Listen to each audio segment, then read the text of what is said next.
ذرا غور کریں کہ اللہ پاک فرماتا ہے کہ چاہے غیر مسلموں کو، مشرکوں کو جتنا بھی برا لگے، میں یہ دین اسلام دنیا پر اور باقی تمام دنیا کے مذہبوں پر غالب کر کے دکھاؤں گا۔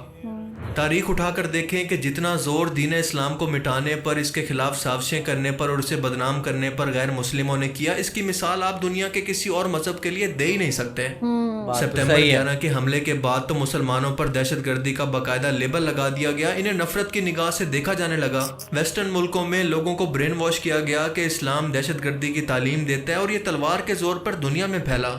لیکن ہم نے دیکھا کہ آج بھی ان تمام کوششوں کا رزلٹ بالکل الٹ نکل رہا ہے کہ آج بھی دنیا کے اندر اسلام وہ واحد مذہب ہے جو کہ دنیا کے اندر سب سے تیزی سے پھیل رہا ہے، یہاں تک کہ یہ آنے والے ٹائم کے اندر یا مستقبل کے اندر کرسچینٹی کے وجود کے لیے بھی خطرہ بن گیا ہے، اور آنے والی کچھ دہائیوں کے اندر یہ کرسچینٹی کو نمبرز کے اعتبار سے بھی کراس کرنے والا ہے۔ او بھائی صاحب، By the year 2070, the number of Muslims could equal the number of Christians around the world. That's 2070 according to a میں ہی، study by wow. the Pew Research Center. Over the next 4 decades, Christians will still be the largest religious group, but Islam will grow faster than any other major religion and make up 30% of the world's population. آئے روز آپ سنتے رہتے ہیں کہ دنیا کے کسی مشہور سیلیبریٹی نے اسلام قبول کر لیا، تو سپتمبر 11 کے بعد جن لوگوں نے خود ریسرچ کی، خود سے کیوریوسٹی کے اندر قرآن کو پڑھا، تو الٹا مسلمانوں سے نفرت کرنے کے بجائے انہوں نے اسلام کو قبول کر لیا۔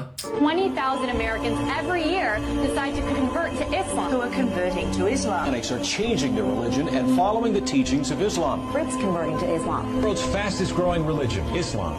Islam is the fastest growing religion in the world. Islam remains the fastest growing religion. Suggests many of them are turning to Islam. کیا بات ہے؟ Islam is growing faster than ever. Converting to Islam.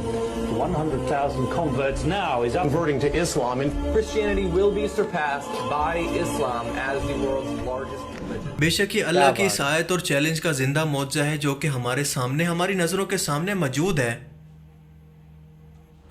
کیا آپ imagine کر سکتے ہیں کہ ایک عام انسان جس نے آج سے ہزاروں سال پہلے ہماری زمین سے باہر نکل کر ہمارے سورج کے رنگ کو نہیں دیکھا تھا، اگر اس وقت اسے یہ بتایا جاتا کہ ہمارا یہ سورج اور اس کی روشنی جو کہ زمین پر نظر آتی ہے یہ دراصل یلو نہیں ہے بلکہ وائٹ ہے، تو کیا وہ اس بات پر یقین کر لیتا؟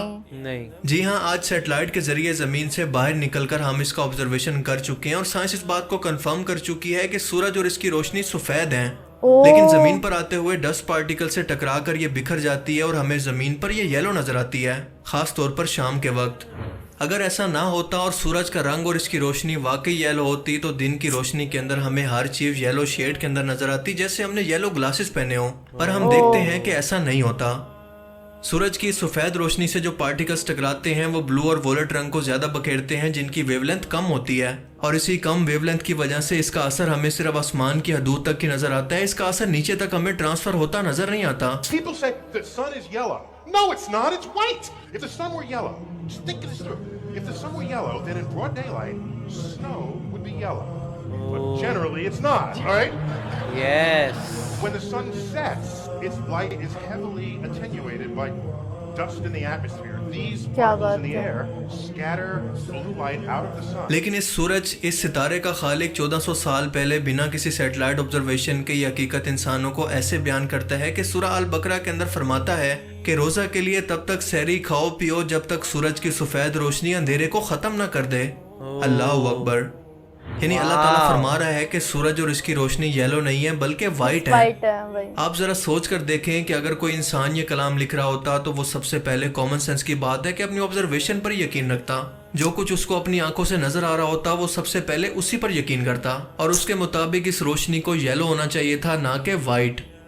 میں جب بھی یہ آیات پڑھتا ہوں تو حیرت میں پڑ جاتا ہوں۔ کیوں؟ یہ آپ کو بھی ابھی سمجھ میں آ جائے گا۔ آپ کو اس ویڈیو کو کچھ سیکنڈز تک روک کر یہ سوچنا ہے کہ اگر آپ کسی کو اندھیرے یا پھر ڈارکنیس یا رات کی ڈیفینیشن بتانا چاہتے ہیں کہ اندھیرا کیا ہوتا ہے تو کیسے بتائیں گے؟ آپ جتنا بھی سوچ لیں اس کا جواب صرف اور صرف ایک ہی ہے کہ ڈارکنیس یا اندھیرا اور کچھ نہیں بلکہ ایبسنس آف لائٹ یا پھر روشنی کی غیر موجودگی کو کہتے ہیں۔ اس کی اور کوئی وضاحت ہو ہی نہیں سکتی۔ کیا حکمت ہے قرآن کریم کی ایک ایک لائن کے اندر۔ واو، بہت ہی کمال کی ویڈیو تھی یہ، چیز بہت زیادہ شاکنگ تھی، کیسے یہ اتنے سالوں پہلے آلریڈی مینشن تھا قرآن میں کہ جو سن ہے، سن لائٹ ہے، وہ یلو نہیں وہ وائٹ ہے، اور obvious سی بات ہے کہ اگر یہ سائنٹیفکلی پروو نہیں ہوتا تو ہم لوگ بھی یہی بولتے کہ وہ تو یلو ہے کیونکہ ارتھ پہ تو وہ یلو ہی دکھائی دیتی ہے نا۔